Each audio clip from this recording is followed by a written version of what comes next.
வாங்க என் ஸ்டைலில் ஒரு சிக்கன் கிரேவி பார்த்துடலாம். ஒரு சட்டியில் எண்ணெய் ஊற்றி கடுகு போட்டு சோம்பு ஜீரகம் பட்டை எல்லாத்தையும் உள்ளே போட்டு தாளித்து விட்டுடுங்க. அடுத்து நம்மளோட மெயின் இன்க்ரீடியன்ட் ஆனியனை போட்டுடுங்க, வணக்குங்க. அது வணங்கிட்டே இருக்கும்போது கொஞ்சோண்டு இஞ்சி பூண்டு பேஸ்ட்டை போட்டுடுங்க. அதையும் நல்லா ஜோராக வதக்கிடுங்க. அப்புறம் உப்பு இல்லா பண்ணா குப்பையில், ஸோ உப்பை மறக்காமல் போட்டுருங்க. நெக்ஸ்ட் ஒரு ஜாரில் ஏலக்காய் 2, ஒரு கைப்பிடி அளவு தக்காளி, ஒரு கைப்பிடி புதினா, 4 பச்சை மிளகா போட்டு நல்லா கிரைண்ட் பண்ணி எடுத்துக்கோங்க. இவங்க நல்லா வதங்கினதுக்கப்புறம் அரைச்சி வச்ச விழுதை எடுத்து ஊற்றி கொஞ்சமாக கறிப்பில் போட்டு சைடில் சிக்கனையும் கழுவிடுங்க. நம்ம வணக்கி வச்ச வதங்களை இப்போ சிக்கனை ஆட் பண்ணி தண்ணி சேர்க்காமல் வணங்க விடுங்க. அப்புறம் இவனுங்களெல்லாம் இங்கிட்டு ஒரு பெரட்டு அங்கிட்டு ஒரு பெரட்டு பெரட்டுனதுக்கப்புறமா நம்மளோட இன்க்ரீடியன்ஸ்க்கு வந்துடுவோம். 1/2 ஸ்பூன் மஞ்சத்தூள், 2 ஸ்பூன் கொத்தமல்லி தூள் போட்டுக்கோங்க.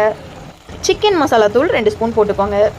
அப்படி ஒரு திருப்பு இப்படி ஒரு திருப்பு சிக்கனுக்குள்ளே எல்லா மசாலாவும் மிக்ஸ் ஆகிற மாதிரி பண்ணி விட்டுடுங்க. இப்போ நீங்களே பாருங்கள், தண்ணி அங்கங்கே தெரியுதுல, இந்த தண்ணி எல்லாமே சிக்கன்லேருந்து வந்தது. எண்ணெயும் பிரிஞ்சு வந்துருச்சு பாருங்கள். அந்த அளவுக்கு வேக விட்டு எடுக்கணும். இப்போ ஒரு மூடி தேங்காயை மைய அரைச்சி நம்ம சிக்கன் கிரேவியில் ஊற்றிடுங்க. எல்லாரையும் சேர்த்து ஒரு கலக்கி கொஞ்சம் கொதிக்க விடலாம். இந்த ஸ்டேஜில் உப்பு காரெல்லாம் கரெக்டாக இருக்கான்னு கொஞ்சம் செக் பண்ணி பார்த்துடலாம். உப்பு கம்மியாக இருக்குது, காரமும் போட வேண்டியிருக்கு.